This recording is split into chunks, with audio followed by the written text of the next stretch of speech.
para análise literária, então, da última obra dessa lista aí das obras do vestibular aí da FUVEST Unicamp, né? A última lista das obras aí pedidas para o vestibular 2021, tá? Então essa daqui é a aula do dia 13 de outubro, terça-feira.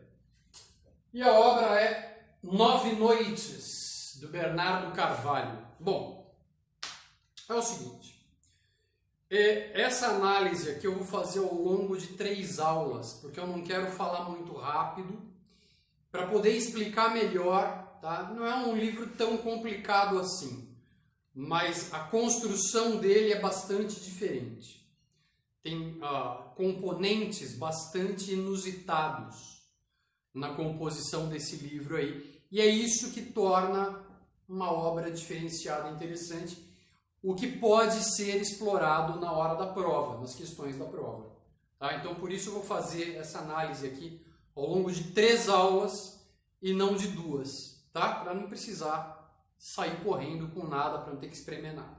Vamos lá. É o seguinte. Esse livro, ele é um romance-reportagem. Já começa por aí a diferença, né, para outras obras, já começa nessa classificação. É um romance-reportagem porque ele tem mais cara de reportagem jornalística mesmo do que de um romance de ficção padrão. Primeira coisa, o assunto central do livro é um fato, tá? Para ser redundante, um fato real, um acontecimento verdadeiro, qual seja o suicídio de um antropólogo norte-americano de 27 anos de idade apenas, que ocorreu em 1939, tá? Essa notícia, ela foi publicada no jornal Folha de São Paulo. Uma notícia que foi publicada, tal, na época passou, não se falou mais nisso. Foi uma notícia dessas notícias passageiras assim, que são publicadas e pouquíssima atenção é dada a ela. Tinha outras coisas acontecendo na época, na política, tal. Então, foi dada a notícia, mas suplantada por outras já na sequência.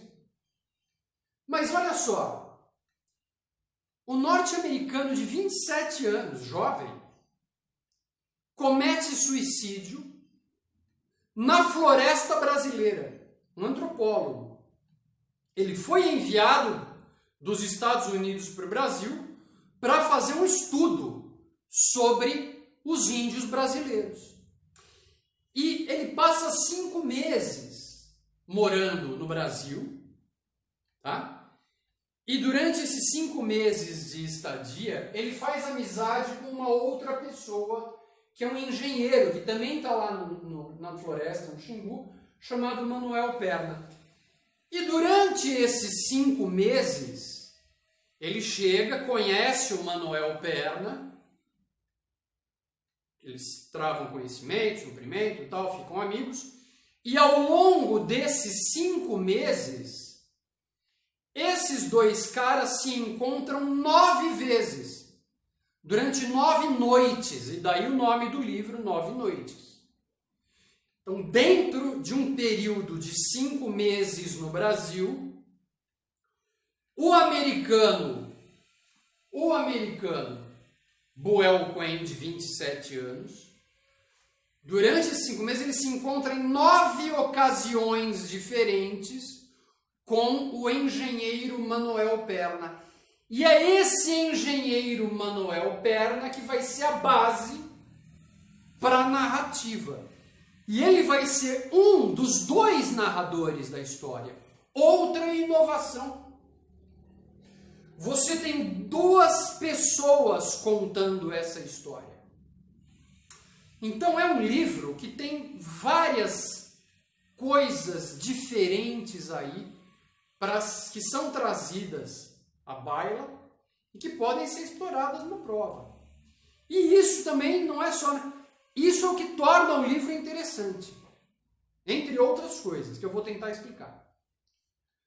Olha só, esse americano, Buell Quinn, ele é mandado para o Brasil, ele tem só 27 anos, ele é um antropólogo, ele está fazendo um curso de antropologia lá na Universidade Americana e ele é enviado para o Brasil pela universidade onde ele estuda e está desenvolvendo a sua tese de antropologia, tá? Então, ele tem professores lá orientando ele na faculdade e ele vem para o Brasil nessa viagem de pesquisa. E aqui no Brasil, ele passa esse período em diferentes tribos indígenas, tendo contato com os índios, contato direto com os índios brasileiros, em diferentes tribos. E numa dessas viagens de deslocamento dele, ele está saindo ali de uma tribo no Tocantins, uma tribo chamada Craô, uma tribo indígena conhecida como tribo Craô. Ele está saindo para ir para a cidade de Carolina, ali perto. Não sei, no estado brasileiro, não sei em que estado fica a cidade de Carolina. Mas ele está saindo ali da região das tribos, da floresta, para voltar para a civilização. E no meio dessa viagem, ele está ali escoltado por índios, né?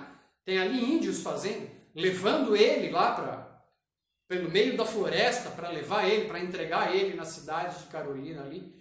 Durante essa viagem, o americano Buell Quinn se mata na frente dos índios, que ficam horrorizados com aquilo. Porra, o cara pirou.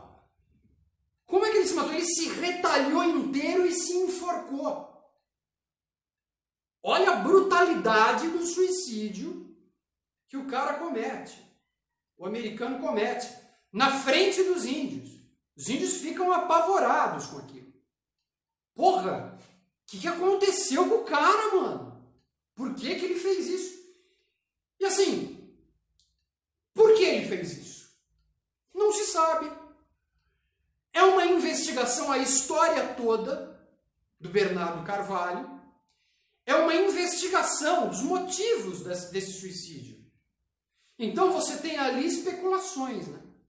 Você tem especulações. Porque não tem um final conclusivo.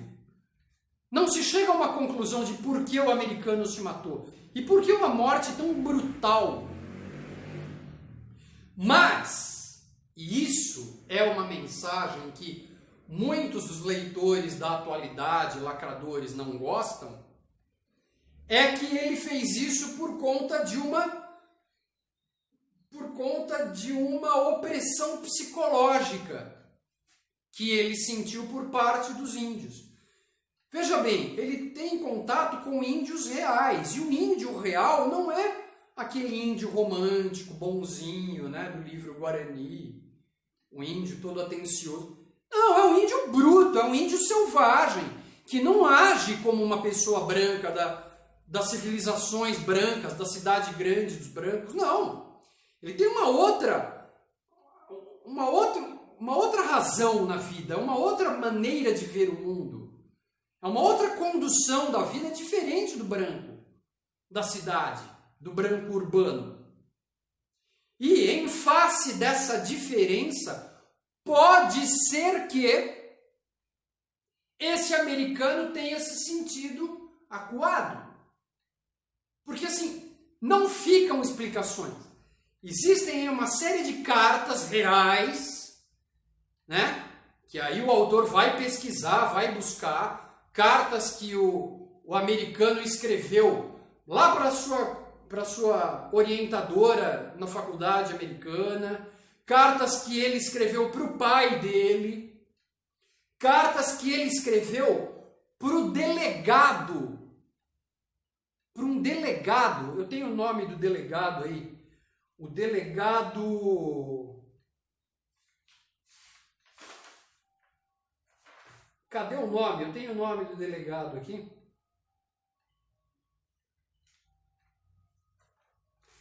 O delegado Ângelo, tá? Que é uma personagem real, tá ali no nome, na carta. Quer dizer, o próprio americano, antes de morrer, escreveu uma carta para o delegado isentando os índios da morte dele. Então já fica uma antecipação aí de que, peraí, morte, ele vai morrer, ele sabe que vai morrer, então ele vai se matar. E ele não quer que os índios sejam culpados pela morte dele. Mas então por que ele se matou? O que ele fez? O que aconteceu? O que fez com que ele se matasse? Então é uma grande especulação. Tá? O autor, ele morou no Xingu. O autor do livro morou no Xingu. Tá? Então tem muito dado autobiográfico aí. Tem muito da biografia do próprio autor. Então você vai ter aqui, ele parte de uma notícia da Folha de São Paulo, a notícia sobre o suicídio desse americano. Ele parte de uma notícia que ele leu no jornal, então é um fato verídico. E, com esse gancho de tentar investigar por que esse americano se matou, ele também conta um pouco da vida dele, autor, né? E o pai dele comprou terras no Xingu e ele foi morar lá com o pai, a família, quando ele, o autor, tinha 6 anos de idade. Ele não gostou muito da ideia, mas ele foi, ele tinha só 6 anos. Então ele vai passar a parte da infância dele, claro, no Xingu, em meio aos índios, conhecendo tribos, conhecendo indígenas e tal. E ele vai colocar muito dessa experiência dele no livro também. Então vai ter uma mistura aí de fato, de realidade, que é a notícia do jornal, o fato aí do suicídio americano, e dados biográficos do próprio autor, com ficção. Claro, ele vai criar, ele deixa claro que é uma ficção. Ele em momento algum está enganando o leitor. O livro é uma obra de ficção, mas é uma ficção com cara de reportagem. Porque parece uma investigação. Ele leu uma notícia e ele quer descobrir por que... E nessa investigação, ele descobre uma série de documentos reais, verídicos, cartas escritas pelo americano, fotos de pessoas que tiveram contato com esse americano, pessoas ali do Xingu, entrevistas que foram feitas com pessoas em torno do americano, em torno desses fatos, e em cima desses fatos, em cima dessa realidade, permeado, misturado com essa realidade, ele vai criando uma narrativa, criando uma história, no sentido de pesquisar e no sentido de investigar o que provocou esse suicídio. Mas que fique claro para o leitor, ele deixa claro lá no final do livro ele deixa claro. Não é logo de cara, não. Então, durante a história, você vai se misturando, você vai se enfronhando nessa história e vai querendo saber também, né? Só que, surpresa, não tem nada conclusivo, nada fica provado. Mas você, como leitor, se envolve nessa investigação, que é uma obra fictícia. Então vamos lá, você tem 2 narradores. Um desses narradores é esse Manuel Perna, o nome aparece lá, que é esse engenheiro que se torna amigo do americano Buell Crane, logo que ele chega lá no Xingu. E que ao longo de 5 meses da vida do americano aqui, ao longo desses 5 meses, o Manuel Perna se encontra com o americano Buell em 9 ocasiões, em 9 noites, ao longo dos 5 meses. Então, dentro de 5 meses, 9 ocasiões diferentes eles se encontram e conversam sobre o quê? Sobre a vida no Xingu, sobre os índios, sobre o modo de vida dos índios e o modo de vida deles, que são brancos, da cidade. Então tem aí um monte de suposições que vem à tona. Agora olha só, essa primeira narração aí, né, ela é uma carta que o Manuel Perna escreveu para um amigo do americano que está prestes a chegar. Por que o Manuel Perna escreveu essa carta? Porque o americano se matou. Então é uma carta testamento. É uma carta testamento. É uma carta que foi escrita para tentar elucidar a morte do americano, e ela é escrita para um outro americano que está para chegar. Tanto é que ao longo dessa carta aparecem trechos lá falando: olha, fulano, isso é para quando você chegar aqui, tal. Para quando você vier. Quer dizer, o outro americano não chegou ainda. E essa carta está sendo escrita para quando esse americano chegar, porque o Manuel Perna também vai morrer. Certo? Esse Manuel Perna, ele escreve essa carta testamento, falando sobre essas noites que ele passou com o Boel Cohen. Essas ocasiões em que eles puderam conversar, trocar ideias e impressões sobre a vida de cada um deles ali no Xingu. Tá? E essa carta testamento, ela aparece em partes, dividida em partes ao longo do livro. E cada vez que uma parte da carta aparece no livro, ela está escrita em itálico, que é aquela letra inclinadinha. Então, quando você está lendo o livro e aparece lá um trecho com aquela letra, com aquela fonte em itálico, com a letra tombadinha assim, é porque é a carta do Manuel Perna. Porque aí, no capítulo seguinte, aparece um outro trecho escrito em letra normal. E aí a outra narração do outro narrador, que é o autor. Só que o autor aí, ele não aparece como Bernardo Carvalho, não tem nome. Ele é o autor, mas ele aparece ali contando os fatos da sua vida, os fatos biográficos, o fato da sua infância, da sua vida no Xingu, mas ele não diz o nome dele. Eu sou o Bernardo Carvalho, não. Ele é o cara que está investigando. E ele mistura, junto com a narrativa do Manuel Perna, que é apresentada em trechos, e esses trechos estão escritos nessas letras em itálico. Ele apresenta em partes, e parte da carta do Manuel Perna, parte da narração dele, autor. Parte da carta do Manuel Perna, parte da narrativa do autor. Entremeados, misturados. Não tem perigo de você, leitor, fazer confusão.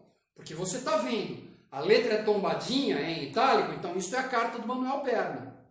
A letra é normal, então aqui é o autor falando. É o autor narrando. É esse outro narrador. Então você tem duas narrativas. Essa carta, ela foi escrita na década de 1940. Meados ali, 1940 e poucos. É quando a carta foi escrita. O livro foi lançado depois da década de 40. Bem depois.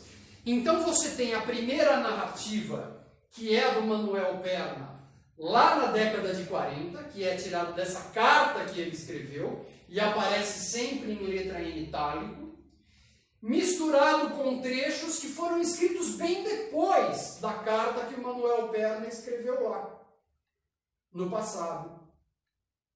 Mesmo porque quando o Manuel Perna escreveu aquela carta lá no passado, o autor ainda era criança, adolescente, ainda não tinha feito essa pesquisa toda. Quando ele vai pesquisar sobre a vida do americano suicida, é que ele descobre essa carta do Manuel Perna e monta o livro a partir da carta, a partir da notícia da Folha de São Paulo que ele leu lá atrás no passado. E aí depois eu vou explicar esse gatilho, como aconteceu. E ele acha a carta do Manuel Perna e ele põe a carta do Manuel Perna no livro. Porque explica muito ali da vida do americano no Xingu. Eles se encontraram 9 vezes durante esses 5 meses de vida do americano no Xingu. Então ele coloca a carta lá inteira, só que dividida em partes e entremeado com a narrativa dele mesmo. Ele, então, é um narrador investigador, o autor. Ele é o segundo narrador. Ele é um narrador investigador. Ele quer descobrir, como se ele fosse um jornalista investigativo, por que o americano se matou. E aí vem esse trabalho jornalístico. Ele não é jornalista, mas ele age como? Em época mais recente, tá? Na tentativa de descobrir por que o americano se matou. E aí ele vai misturar a notícia da morte, que saiu no jornal, com a carta do Manuel Perna e com dados ali da vida dele, da biografia dele, autor do livro. E no meio disso tudo ele vai montar uma narrativa de ficção. Então é uma obra de ficção com base na realidade. Mas é uma obra de ficção. E o que você acaba extraindo ali, acaba percebendo ali, é um desmonte do índio romântico. Ou seja, o índio não é esse cara bonzinho que aparece no romance romântico, esse herói bonzinho, atencioso, fofo. Não. O índio é brutal. O índio é um ser violento.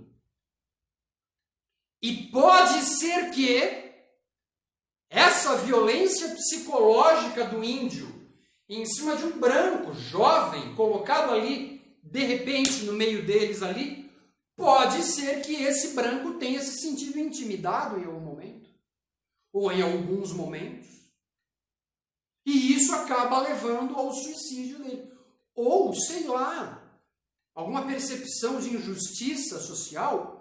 O que será? Não se sabe, mas o que fica claro é que esse desmonte do índio bonzinho, o bom selvagem, como os lacradores de plantão querem mostrar, essa figura do índio sempre bonzinho está desmontada. Não é, o índio não é bonzinho. E nem tem por que ser também, pelo amor de Deus. Então, isso é a massa que vai tomar forma nas mãos do autor para contar essa história de ficção.